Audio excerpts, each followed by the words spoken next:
Hi guys, welcome to my YouTube channel. This side Namit Joshi. सामने आपकी खड़ी है यामाहा R15V3 और ये है इसकी चाबी। ये एक फ्लिप की है जो मैंने मार्केट से आउटस्कर्ट से बनवाई थी, ये दिखाने के लिए कि भाई स्पेसिफिक नई गाड़ी ली थी तब की है ये। Hi guys, welcome to my YouTube channel. This side Namit Joshi. सामने आपकी खड़ी है यामाहा R15V3 और ये है इसकी चाबी जो मैंने कस्टम करवाई है फ्री मॉडिफिकेशन में।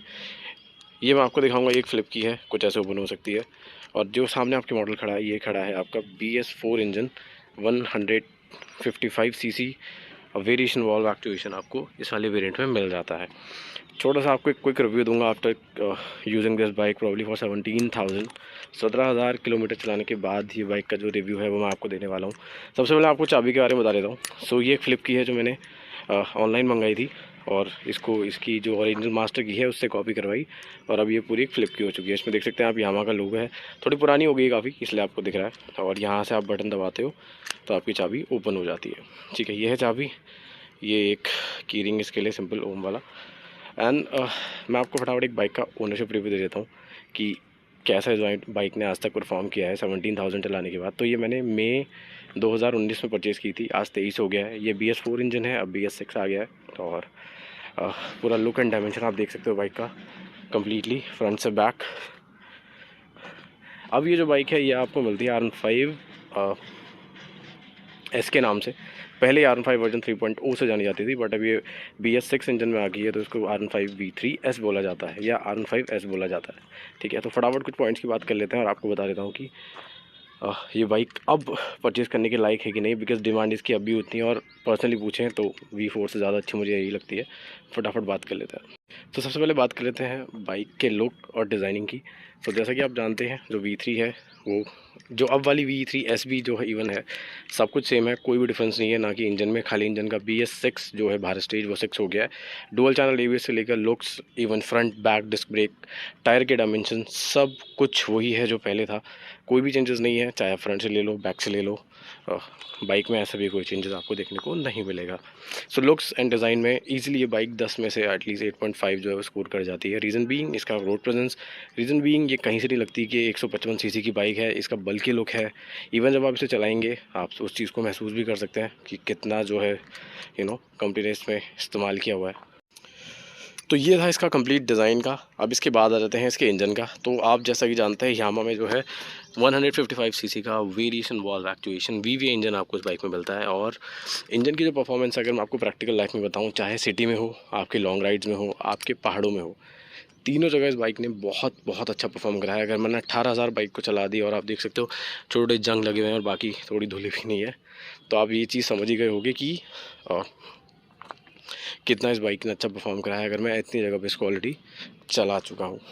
सो एक चीज़ बहुत अच्छी है इस मोटरसाइकिल के बारे में, वो ये है कि क्योंकि इसकी जो बॉडी है ये पूरी जो कंप्लीट है फाइबर है, यानी जो प्लास्टिक यूज़ किया गया है हार्ड प्लास्टिक है, तो गाड़ी का जितना वजन है उसका फ्रेम लेता है। तो इसका जो इंजन है, क्योंकि इसमें VVA भी है, यानी कि एडिशनल थ्रस्ट या फिर डुअल सिलेंडर इंजन आप ये समझ लो, जब ज़रूरत होती है उसमें काम आ जाता है। अब 7,000 ऊपर के RPM में तो पावर गाड़ी को अच्छी खासी मिलती है।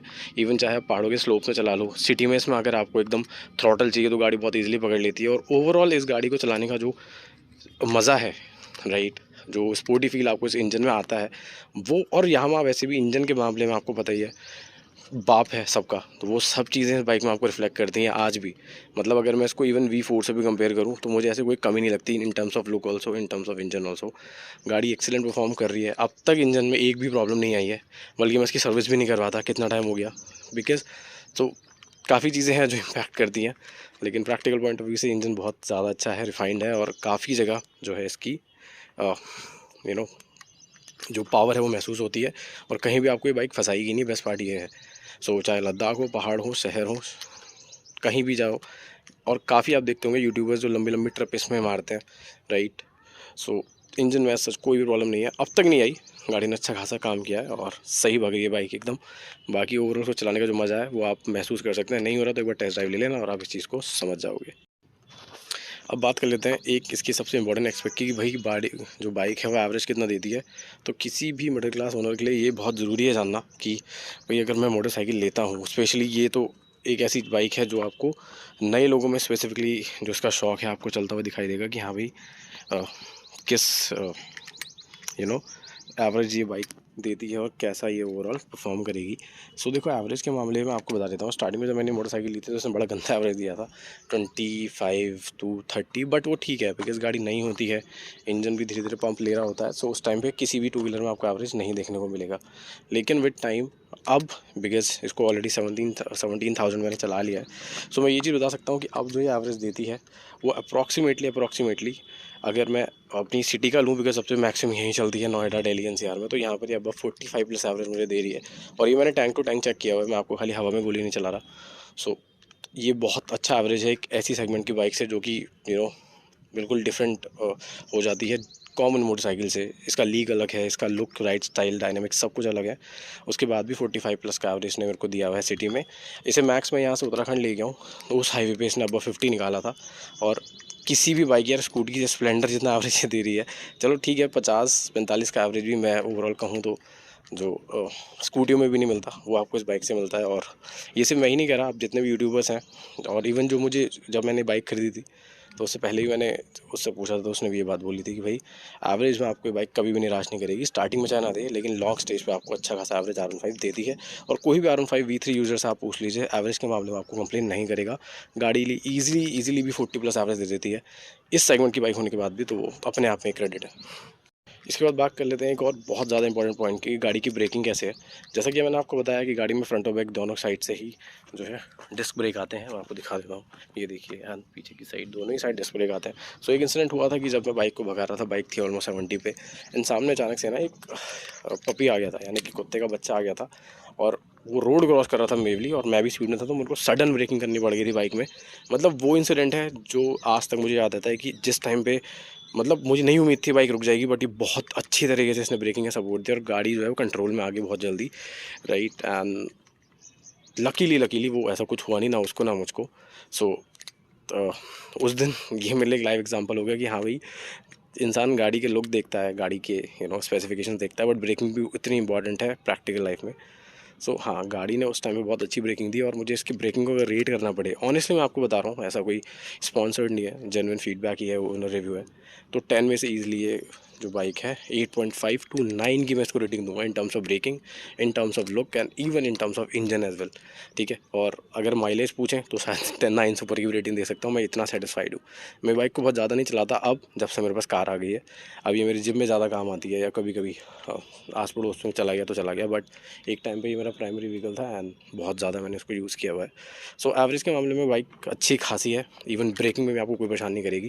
देखो जो पॉजिटिव है, आप ये मत सोचिए कि सब पॉजिटिव बता रहा हूँ, जो प्रैक्टिकल बात है मैं आपको वही बता रहा हूँ, एंड ये बहुत हेल्पफुल करेंगे आपकी अभी इसको परचेज़ करने में, या यामाहा की कोई भी बाइक जो इस सेगमेंट की है उसको परचेज़ करने में।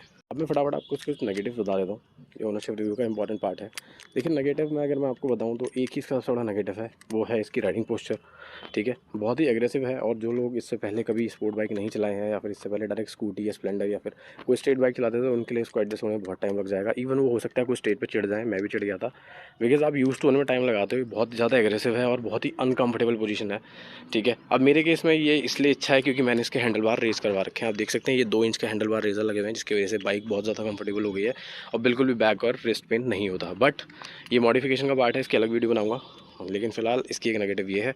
दूसरा नेगेटिव, हेलोजन बल्ब जो यामाहा अब भी अपनी R15 V3 में देता है, V4 में भी आपको हेलोजन मिलते हैं, विच इज़ नॉट नाइस, ठीक है। सो ये कुछ चीज़ें हैं। एंड अगर आप मेरे से कुछ बोलें तो अगर मैं तीसरा आपको इसका नेगेटिव बताऊं तो वो है